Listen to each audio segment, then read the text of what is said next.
बेरोजगार और paper leak के मुद्दे पर सूबे के मुखिया अशोक गहलोत को विरोधियों से ज्यादा अपनों का विरोध देखना पड़ रहा है, फिर चाहे सचिन पायलट हो या फिर कई अन्य नेता। लेकिन इस बीच बहरोड के निर्दलीय विधायक बलजीत यादव सेंट्रल पार्क के ट्रैक पर दौड़ रहे हैं। पूरे 10 महीने के बाद एक बार फिर उन्होंने ये अनोखा प्रदर्शन शुरू कर दिया है। सुबह 7 बजे से वे लगातार रनिंग कर रहे हैं, लेकिन ये अच्छी सेहत के लिए नहीं है, बल्कि इस बार मुद्दा है बेरोजगारी और पेपर लीक का।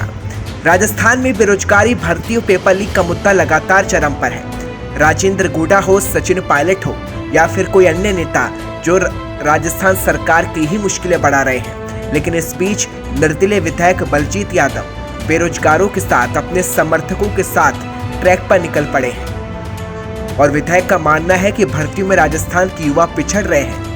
ऐसे में पेपर लीक और बेरोजगारों की सरकार को सुननी चाहिए। राजस्थान के बेरोजगार युवाओं, किसान, मजदूरों के साथ लगातार अन्याय होता आ रहा है, जिसकी आवाज हम हर विधानसभा के सत्र में उठाते आ रहे हैं। सरकार से मांग करते आ रहे हैं कि देश में 22 से 23 राज्य ऐसे हो गए जिसमें राजस्थान के युवाओं का सिलेक्शन रेट 0 है, यानी एक भी राजस्थान के युवा को रोजगार नहीं मिल रहा है। इसलिए हमने मांग की कि या तो केंद्र सरकार ऐसा कानून बनाए जिससे कि वो कानून बनाए अलग अलग स्टेट में वो निष्प्रभावी हो और राजस्थान के जवानों को भी नौकरी मिले, या फिर राजस्थान की सरकार बिल ला करके कानून बनाए जिसमें सरकारी भर्तियों में 90 से 100% राजस्थान के स्थानीय युवाओं को रोजगार मिले। प्राइवेट कंपनियों में कम से कम 75% का आरक्षण हो और राजस्थान के अंदर समुचित सरकारी भर्तियों की नौकरियां सरकार निकाले, क्योंकि 4 साल तक कोई भी सरकार बने चाहे किसी भी पार्टी की भर्तियां निकालते नहीं है। चुनाव का वर्ष आता है तब भर्तियां निकलती हैं, तो क्या तो पेपर लीक हो जाता है, क्या भर्ती कोर्ट में फंस जाती है और युवाओं को नौकरी मिलती नहीं है। इसलिए हमने सरकार से बार बार ये मांग की है कि सरकार कम से कम 5 लाख भर्ती एक साथ सरकारी निकाले और उसके लिए डेट दे, कैलेंडर जारी करे। सरकार 2 महीने के अंदर अंदर भर्तियों का जो उन परीक्षाओं का परीक्षा करवाए, उनकी 4 महीने के अंदर रिजल्ट निकाले और 6 महीने के अंदर उनकी ज्वाइनिंग दे।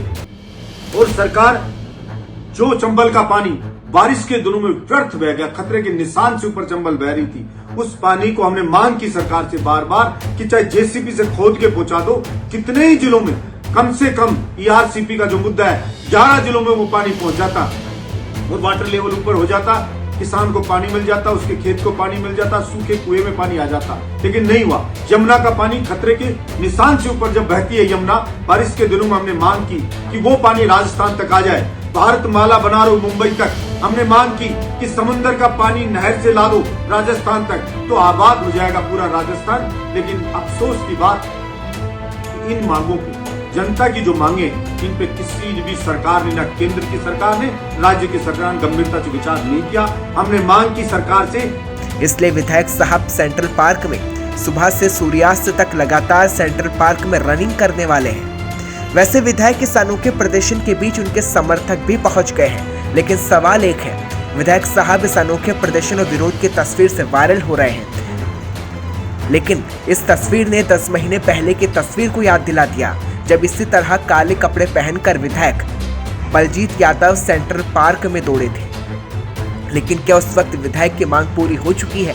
क्योंकि इससे पहले भी अपनी ही सरकार के खिलाफ वो खड़े हुए और नकल माफिया और गुरुकुल यूनिवर्सिटी के फर्जीवाड़े को लेकर काले कपड़े पहनकर जयपुर के इसी सेंट्रल पार्क में उन्होंने दौड़ लगाई थी और एक बार फिर वो दौड़ पर निकल पड़े हैं। पिछली बार विधायक ने 24 चक्कर सेंट्रल पार्क के लगाए थे। उस वक्त उनकी सेहत को लेकर एम्बुलेंस वहां मौजूद कर दी गई थी। बीजेपी के नेता भी सेंट्रल पार्क पहुंच गए थे, लेकिन अब विधायक सुबह से सूर्यास्त तक दौड़ने वाले हैं। देखना होगा कि विधायक को रोकने के लिए आखिर कौन पहुंचता है और विधायक की पेपर लीक और बेरोजगारी पर जो मांग है उस पर सरकार के ही नेता क्या कहते हैं।